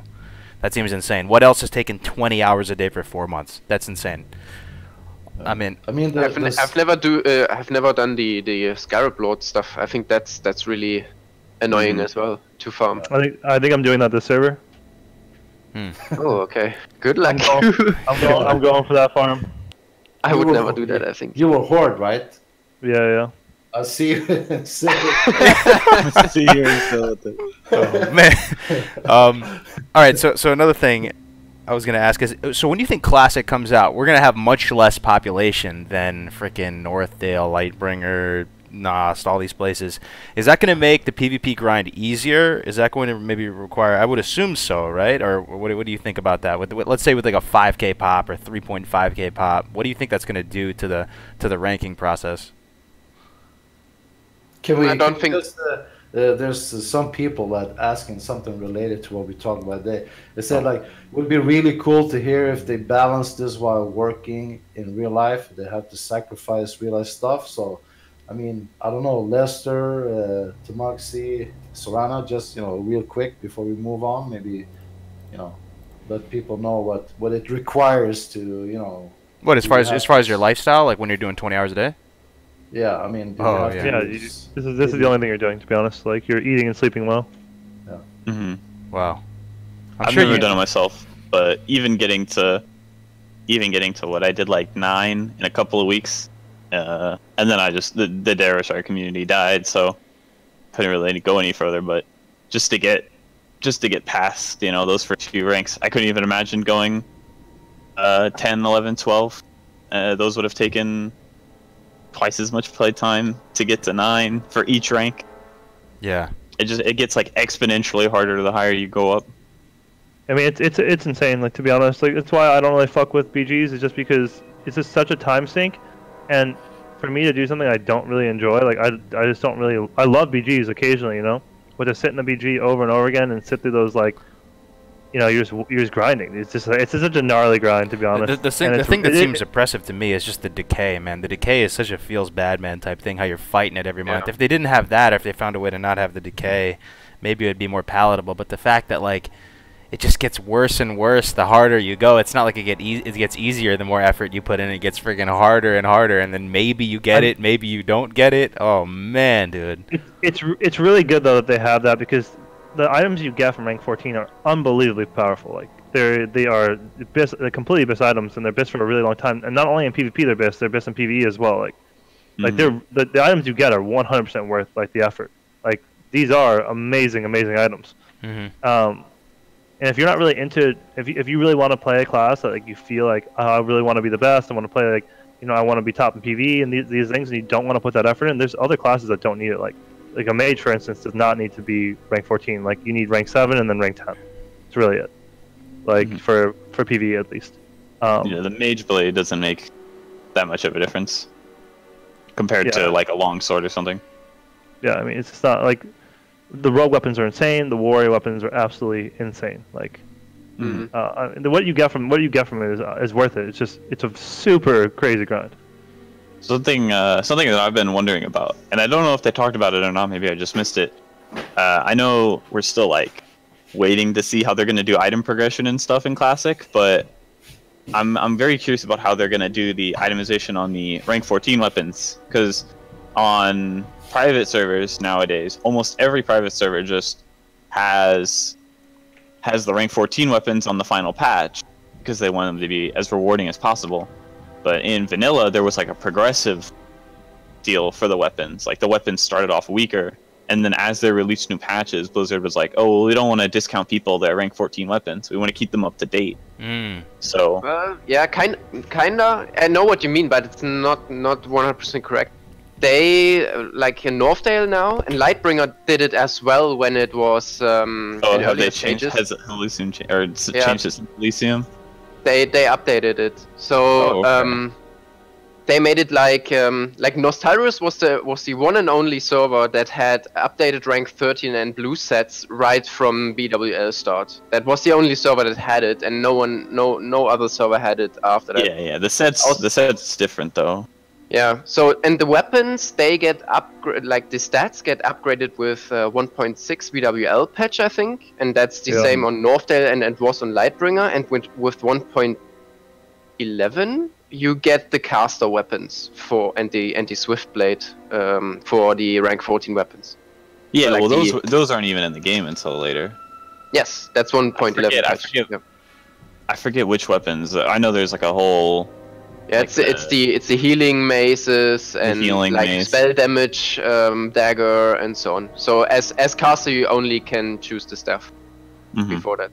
Yeah, you don't even get the Silithid femur like one. Yeah. Nothing like that. And someone asked, what is a caster cleave? You know. Oh, caster cleave, yeah. Yeah. Just really quick. Yeah. Explain, Taka. You can. Well, I mean, you have it's pretty much what it sounds like. You know, you have a lot of casters that can pretty much just mow down melees, because, you know, casters are the anti for melee, and if you're really unlucky and you're melee heavy and you face a caster cleave, then it's really hard to counter. So yeah. So you just name things what they're based off of, you know, casters, caster cleave, melees, melee cleave, and stuff, so on. Yeah, you basically just stack the DPS casters, and that's your cleave, right? And it's really strong against anything that is melee heavy for example. I mean, you can just blow them up before they reach you. So you can outplay them. That would be pretty much. stronger on Alliance, I'm assuming, right? If you're dealing with Shamans and Wind Fury and stuff, where people tend to stack heavier. Or you were saying that the caster clip you faced was Horde before, right? Yeah, that was Horde. Okay. It's so I don't know. It's hard to say because as like Horde priest, you have those devouring plague, right? It's another shadow effect and dot on your target. So they have some synergies as well. But it doesn't really matter what faction you go, I think. I see. One hits stack 15 BM hunters. Yeah. 15 BM hunters. It'd be interesting. I'd love to see some people try. I mean, if people just tried and failed trying to innovate on the standard comps, we were going over the best, comps for Warsong and Arathi. I wonder if there's still room to innovate, man. I mean, it's really exciting that you shared this caster cleave thing because I love that style of gameplay. I'd love to run that myself. I don't know. I mean, you have to realize that certain classes have different strength, and like mages are amazing in the way that even if they fuck up, they can kind of reset the fight, and if they have engineering as well, then they're pretty much one of the strongest classes, and just harassing people for minutes and minutes. I think mages has the potential of running like 10 mages Warsong. Wow. Why not? Right? Yeah, mages seem to be very high impact. The more and more I'm learning about this stuff. I would But like that's to see like different gameplay. I would like to see 10 mages. One blinking, dropping the flag, and the next one taking it. Yo, that would be crazy. Oh man. I mean, you have a lot of clear potential, but you always have like diminishing returns on everyone, and you have no heals, and I don't know. I mean, no MS as well. Like, do a couple paladins, and your mage comp is wrecked.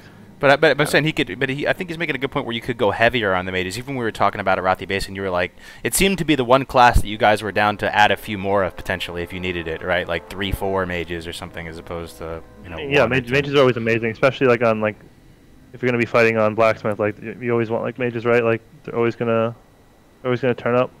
Yeah, I mean they can do so well on every role. They can DPS, they can peel really nice, they can play defensive. I mean, really good class. On Nostarius, we had a warrior.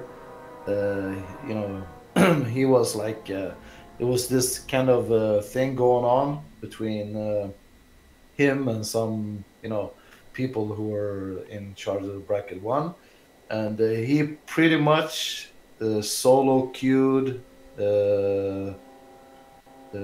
what you call it, highest rating on in bracket 1. So he was like first place fucking solo queuing, and he pretty much he brought like 3 or 4 healers, and he just wrecked anything that came in their way, unless it was a pre-made, strong pre-made. But yeah. Can I ask you guys a question? As far as underrated PvP specs go, is there anything that comes to mind that you think is kind of underrated or slept on? Maybe as far as even within the amazing classes like mage or rogue, is there maybe another spec that's actually pretty viable? Like, I don't know, maybe fire mages, Shadow priest. Shadow priest. Yeah, but I think if you're not playing on private servers, you're gonna think like elemental shaman is probably you're gonna have this idea that it's not good, or you're gonna think shadow priest isn't good, or you might think that palm pyro isn't good. There's like some case scenarios where these are pretty good. Like even on like Warsong, having a really heavy palm pyro mage like is actually pretty sick. They get the buff on Warsong, they pop like a toe up, and they pop arcane power, and they can pretty much one-shot flag carriers. It's actually pretty sick. Which can be, really difficult. Getting damage on a flag carrier can be really hard. If they're popping faps, have freedoms, or if they're even a druid, like you have to get damage in really, really quickly to get that flag carrier down. It just depends. Like, I don't know if there's anything super underrated. Maybe like a hemo spec. I don't know. Yeah, it depends. It depends really if you go in with pre-made or solo. Like shadow priests are so strong in most of class duels, but in a pre-made, it's hard to get them into use. Why is that? I mean, they have kind of nice DPS, and they can dispel offensive, but they have to leave their shadow form to heal, or even to dispel. I don't know. And they go really quick. You have sick burst, but they have like low range. And you don't really need that one guy that is just sitting in the back line and casting that one spell. So you would take a priest, like a holy priest. You would you get more value out of a holy priest than a shadow priest, and you get more value out of a heavy DP caster DPS than a shadow priest. Is that the same thing with like balance druids and stuff too? Because you see some of these PvP compilations. I've seen some of the ones by StormX where they're pretty sick out in world PvP, just popping into form, out of form, throwing up moonfires, like just such finesse and stuff as they're playing. But it's the type of thing where it's that same situation with the balance druid and a BG. Yeah, exactly. Because like what StormX is doing in his movies is absolutely sick, like no doubt, right? But that's nothing you could really use in a pre-made battleground. There will no situation where you are the druid and you 1v1 someone with those sick stuff. And with his playstyle, you always need some time, right? You outrange them, you outrun them, you regen, and you don't have that time in a pre-made battleground. Someone will just interfere into the fight and wreck you or the other guy, so that will never stay as 1v1. And as a druid, you're so important to do like other roles. Like it's kind of a waste to be that caster guy, because you would take other like a elemental shaman or a warlock to deal the magic damage. They can do it a lot better with you not doing it and do your original role like flag carrying or something like that. It was just be waste. Do you have an opinion on why SL warlocks aren't used in BGs? I love the playstyle of SL warlocks, but what are the limitations from your perspective? But I mean, there's no real use to survive that long. You don't really need a tank as SL warlock in the battleground. I mean, I don't know. They deal a lot less DPS because they are most likely reliant on dots as far as I know. They are not just shadow bolt spamming, and I mean, if everyone just kills everything around you and you are just getting ignored because you're not that of a threat because you don't deal that much DPS, you stay there and you're tanky as fuck, but no one attacks you. So you're absolutely useless. You don't get anything out of it. They just ignore your tanky ass and kill your team. Gotcha. But it's a lot better in AB though, if you think about that, right? Yeah. If you anchor and you're tanky as fuck, you can survive a lot longer until your squad arrives and your support. So maybe for AB you want to respec. It's a nice thing to do if you are anchoring. If you're not in the mid fight, like if you're if you're a blacksmith. Have you tried other rogue specs? Have you tried other rogue specs in BGs that were pretty interesting? Maybe. Yeah, I mean, there's only one more you can. I mean, there are many specs for different situations, but in general, you swap between dagger and hemo spec, right? So hemo spec is everything swords, mace, offhands or fucking fist weapons like the one from BWL. Yeah, fist weapons, everything like that. So if you don't have good daggers, you go hemo spec basically. And hemo spec really excels with a strong main hand weapon. As soon as you get like the rank 14 swords, for example, it's just too good not to have it, because it deals so much damage with auto hits, with like the special hemo attacks, with the resurrect. It's so sick. What are you losing though if you go that spec? You lose your burst potential, I would say, because what you really do when you're daggers is you use that short time frame when you get to your enemy to deal as much damage as you can with those backstabs and stuff, with crit potential. And with hemo, you can spam hemo, of course, and you get a lot more combo points in a lot of shorter of time, but you always have to count in those global cooldowns. So if you fight against mages, for example, hemo is a lot worse, because you like the mage always keeps you on a distance, and that one time you are at the mage, you can deal damage. You want as much damage as possible in that short time frame, and with hemo you won't be able to do that. It's much better though against like plate classes, like even for druids, I would say maybe.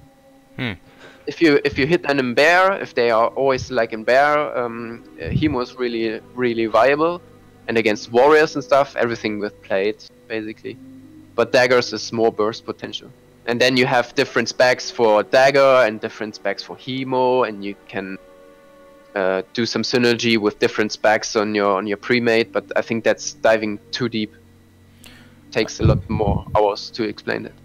How about you, Taka? Is there a use case for Fury Warriors? Have you tried Fury in PvP at all, or is it rip? I mean, I guess you know, against the cloth or whatever, you can have some crazy, because I mean you need that rage, but yeah, I don't know. Dude, Fury's a rip, dude. It's yeah, rip. I mean, I can't, yeah, I can't see a scenario where Fury's a rip, and he walks off. Sorry, go. I Keep mean, I can't see a scenario where a Fury Warrior would beat you know, the arms. efficiency of an arms warrior. It's just just having an MS. I killed So when I was you know, I used the two one-handers when I had problems with rage, but I mean if I won because I had bad gear, it probably meant that my opponent was shit more than I was, you know, swifty IRL. You know. Swifty one-shot macro. How about you, Lesstorr? With Ret, do you see any advantages with Ret? I mean, people are always talking about holy pallies. Is there something that Ret's bringing to the table in the BGs you think it's a worthy consideration, or how do you feel about Ret? Like earlier, I was talking about repentance is a really good stun. I mean, it's kind of similar to why you would play an elemental. Like if you run up, you get a couple crits. Like people are just gonna fall over if you have a decent weapon. But you know they have a lot of the problems of some of the other less looked upon classes. Like just mana is one of the main issues, because you can usually heal, but compared to heals are really expensive as a rep paladin, especially the earlier stages. You're not going to have as much mana until you get that 2.5. So like in that early server life, you're going to have just like 2,000 mana, and it's really not going to be that good for you. Your main goal is to just run in and maybe get a little bit of CC and try to burst somebody down. But compared to like a warrior or anything, I don't think traditional red is quite as good. Gotcha. If I'm just having fun, of course, so yeah. I like playing it sometimes. But a lot of the times, I do enjoy healing in battlegrounds. So let me ask you a question. If you're Yes. this is a trick question. Let's say that you're red spec, okay? Okay. And you see a warrior getting frost nova. Will you A, dispel yourself, or will you B, dispel the warrior? Trick question. I already have freedom up on one of them. Okay. Because I never see those fucking red palettes dispelling the battlegrounds. It's so fucking hard. Oh, I know. If I was a different personality, I would say I'd dispel myself and I'd make myself get 3 healers, and I'd make the priest PI me, and I'd make my team give me berserking, and I'd also take all the gear from my guild. But I'm not that guy. How about you, Tmugsy? As far as, do you see any advantages going different specs in the BG as a mage? Maybe just as a wild card. You're talking about Palm, right? Which is, you know, presence of mind is going to give you that instant cast. 100%. There's definitely multiple specs. Am I muted? No, you're good. No, you're good. Yeah, there's multiple specs you can play as a mage that are just, you know, can be really good. And you can obviously change a lot of things up. Like in the frost tree, it really depends. Like, you know, for like a you could build for a flag carrying build. You could build for a really control like build. You know, like obviously in Arathi Basin and Warsong, you're gonna be doing mostly, you know, you're gonna be hitting people with blizzards. You're gonna be slowing people. You're gonna be stopping people from rushing to other flags. You really want to catch them in the roads and really like slow their push down. Right, allow your other members to rotate from other bases. You know. That's really vital as a mage. On top of that, you're spinning flags with Ice Block and Skull and Impending Doom. You can make, I mean, you could sit there and spin a flag for 30 to 40 seconds, right? But it seems so. It seems pretty important to get ice, to at least get Ice Block and Ice Barrier and stuff. Or you know, can you make it work without them? For sure. But then there's other ways you can play. Like, are you talking about Warsong? Like, right? Warsong, like if you have if you have a really good mage who's like really on top of slowing and controlling, you don't need 2 mages who both are just blizzarding. You can bring in another mage who's Palm Pyro. And you know, this isn't played all the time. You have to be a really good mage and know positioning, because without Ice Block, And, without frostberry and those kind of things, like, and you're losing a ton of control, you're gonna have to make up for that with positioning. And that comes into play like on Warsong, like you have to be in the back line really hard. You have to be using lips on every time you have a melee on you. You got to be on top of using a lip almost instantly, which is a limited invulnerability pot, which gives you 6 seconds of immunity to physical attacks. It's really, really important that you have those. Basically, you're popping those on cooldown, and you're targeting the flag. You have to save your cooldowns for the flag carrier, and maybe you could potentially use them in the beginning team fight. You can bring down maybe their warrior or a healer in the back line. Like, it's really clutch to have someone who can just do so much damage so quickly. We're talking like 4K damage almost instantly. So you're making up for your lack of control with just massive damage, right? That would be the main value. Yeah, because there's no resilience in vanilla, right? So like, people can only be healed for as fast as the healers can heal, right? So you can have that kind of burst in vanilla, which makes it really, really fun. Is like you can basically destroy someone. You're actually sacrificing a lot of control. You're sacrificing a lot of defensive skills, but ripping someone off the map is really important because you don't stop. Like after you use your cooldowns, like you're still ripping people. Like with fireballs or maybe using scorch in the spec you're using. Mage can play a lot of different roles, and if you're just playing for fun as well, you can be playing a fireball spec. With impact, it's really good. That maybe doesn't go all the way to arcane power, but might just go to presence of mind. I know me specifically. I'm 5 out of 8 T2 right now. Once I'm 8 out of 8 T2, I'm going to be going a T2 spec. You get. I don't know if you're familiar with T2, but the 8 out of 8 effect is a 10% chance after casting Arcane Missiles, Fireball, or Frostbolt that your next spell within casting with a cast time under 10 seconds cast instantly. So you're getting a free Presence of Mind, when you proc that, and you can proc that more easily with Arcane Missiles. You can proc that more easily with rank 1 Frostbolt.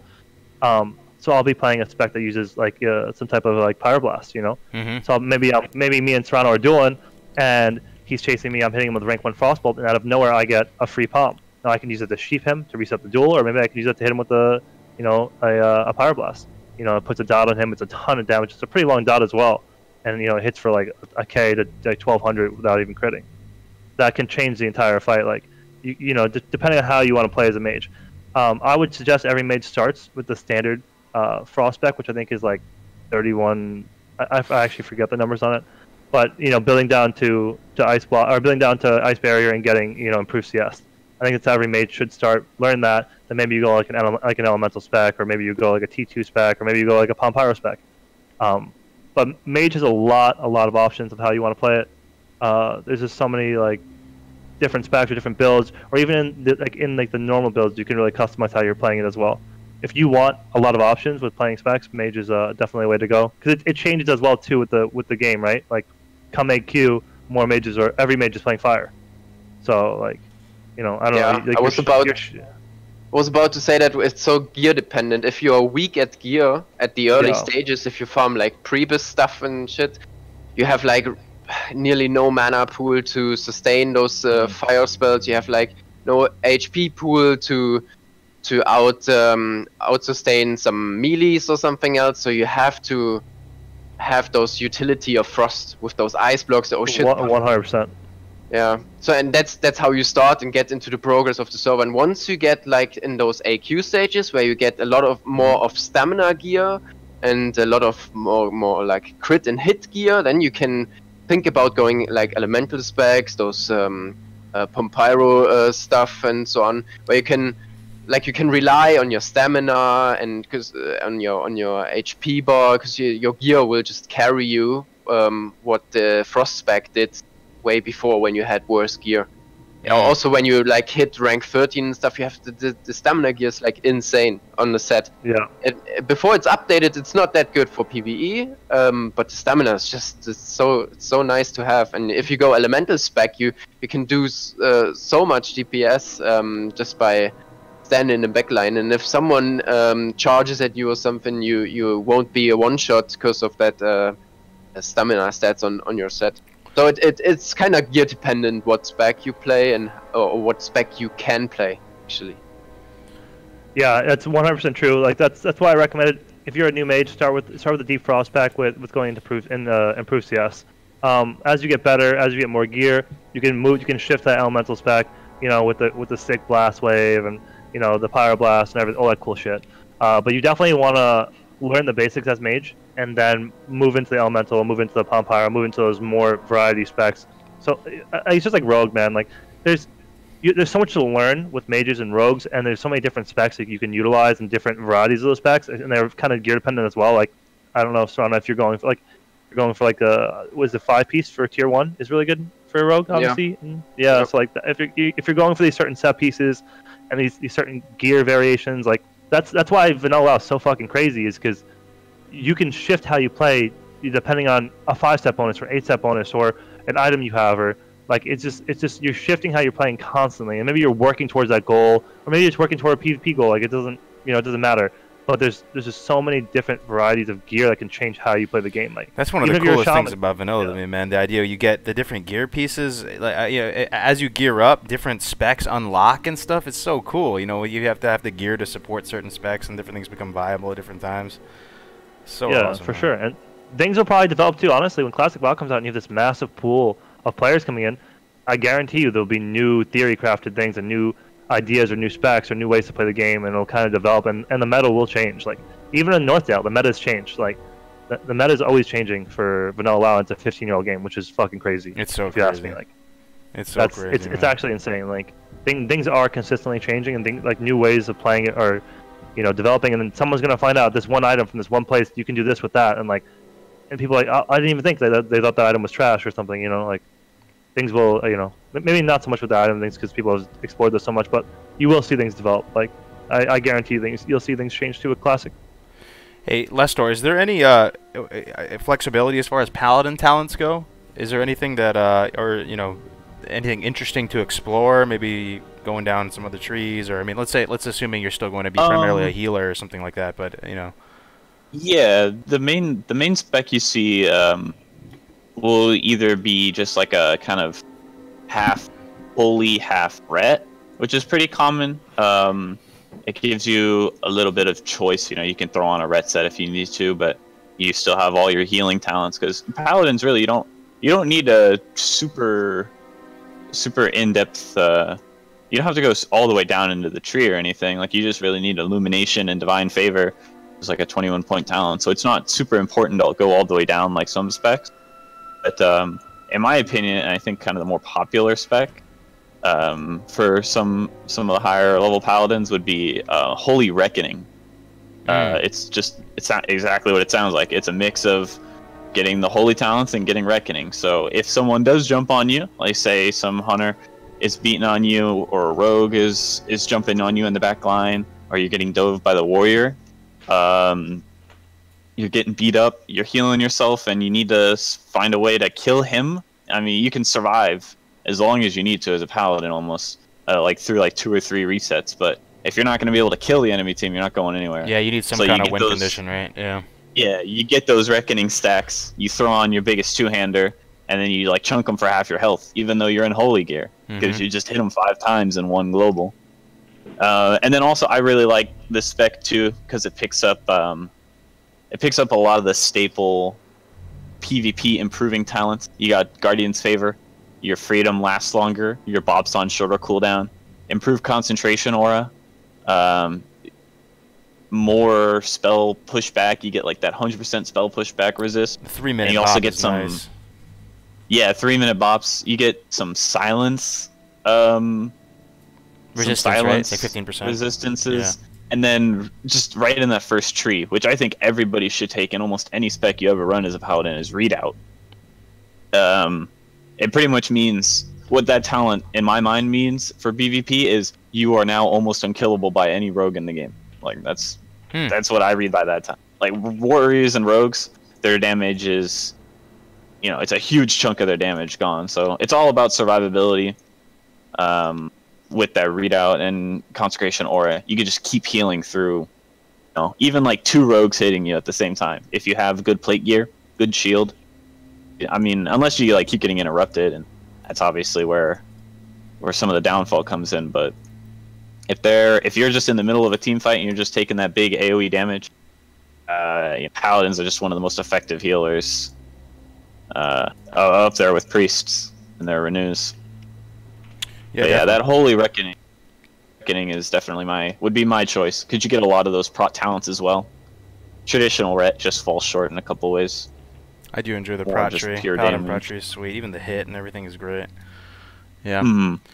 But yeah, we're gonna start wrapping it up, guys. If you have any questions, now's a chance. You can ask these dudes. Just put them in the chat. We can share some final thoughts here. We'll be wrapping it up in the next 5 minutes here. But before we wrap up, we gotta just big round of applause to all these guys, man. Like they're especially Taka and Sorrana, and you guys have been here every week and just sharing such valuable knowledge and really doing so much work to make this happen. So just can't thank you guys enough for being here and sharing your time, and Lesstorr and Tmugsy for making appearances too. You guys are awesome. I'm hyped, man. I'm hyped for Classic. I think I might try it. I don't know if I'm gonna go the whole rank 14 grind. That seems insane.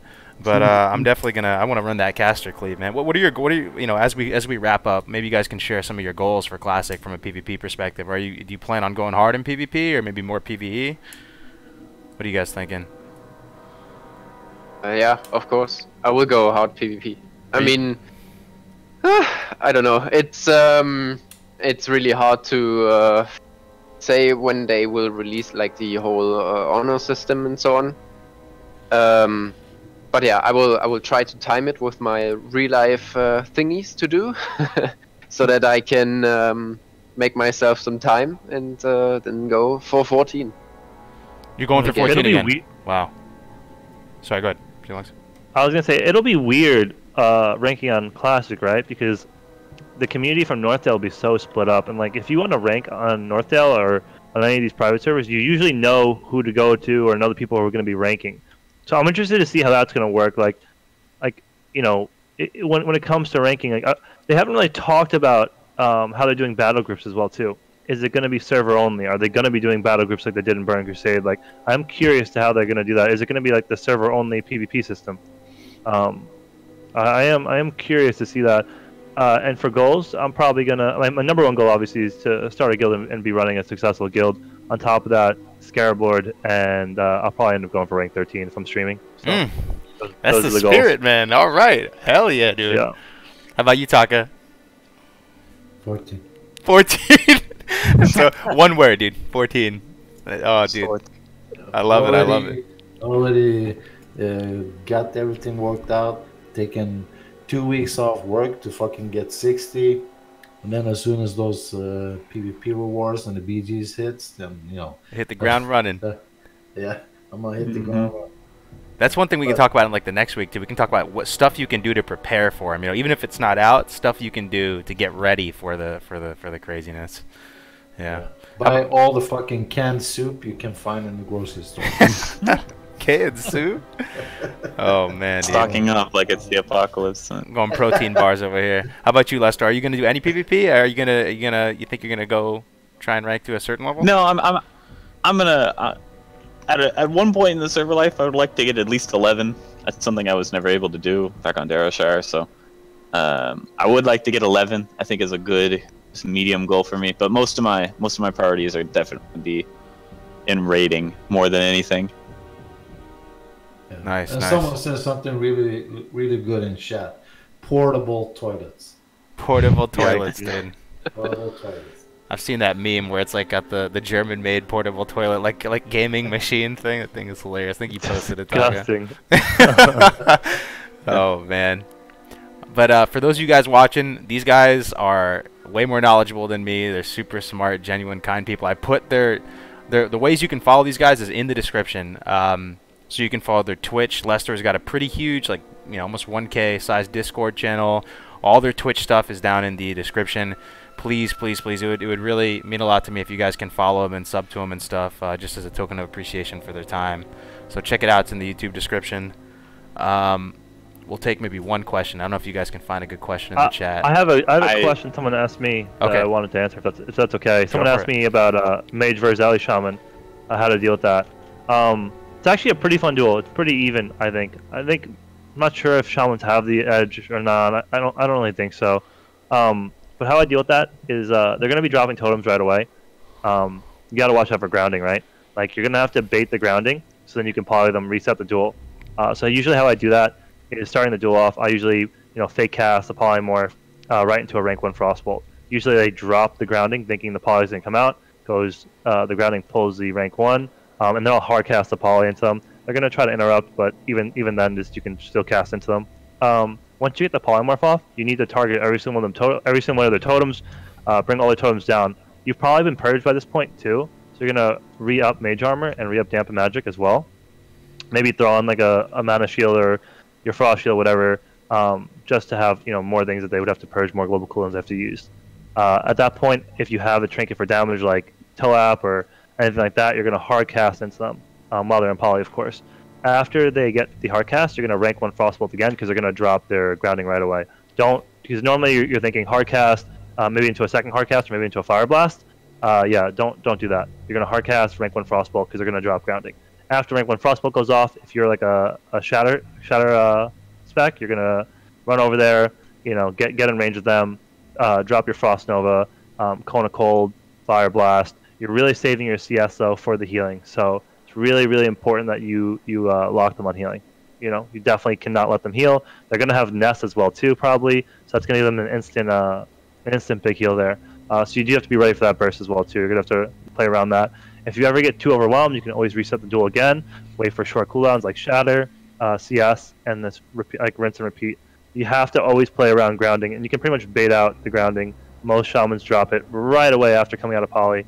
So just always use that rank 1 frostbolt time after time with the shaman.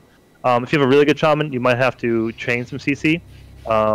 Maybe you fire all this off, and then you have to rocket on them after at like 50%, and then chain off more cast into them after that, or use a title, or use maybe some sleep dust, whatever works. But that's how I deal with elemental shamans. There you go. That's pretty comprehensive right there. A lot of people talking about if is engineering, if you do this and blah blah blah.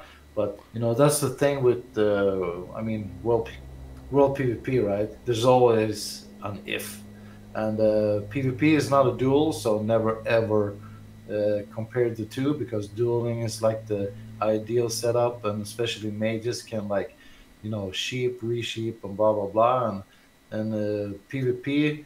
You can always think that you're going to do something, but whether you do it or not in that scenario is not 100%. So you can always say if he's engineer, if he's whatever, but then Tmugsy will say that he's going to do this and that. But you can't predict everything, right? Positioning is important as well too.